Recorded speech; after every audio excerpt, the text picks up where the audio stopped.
Dans cet extrait, je vais vous parler du sens de l'article dans Adobe InDesign.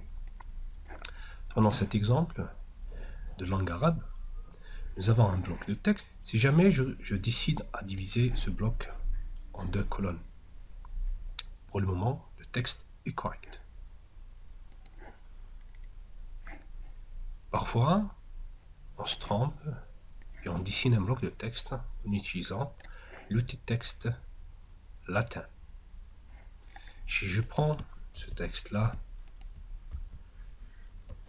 que je le colle ici, je le copie, je le colle, vous ne voyez aucune différence. Regardons si je divise ce bloc en 2 colonnes. Ce qui va se passer, c'est que nous allons avoir du texte s'écrivant de gauche vers la droite. Voilà, je vais réduire pour comprendre un peu.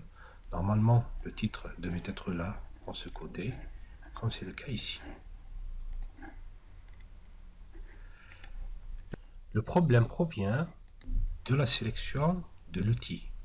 Quand on travaille avec les langues s'écrivant de droite à gauche, comme c'est le cas de la langue arabe, on choisit généralement quand je dis bien généralement, parce qu'on peut corriger ça après, on peut choisir cet outil de texte, ME. Vous avez une flèche en bas, décrivant l'écriture de droite à gauche. Quand on a affaire à du texte latin, là on prend le texte normal.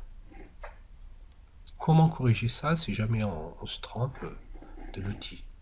Là on développe la palette article dans le menu texte. Nous avons 2 icônes. Bien sûr, ces icônes, vous allez les retrouver uniquement dans les versions bilingues.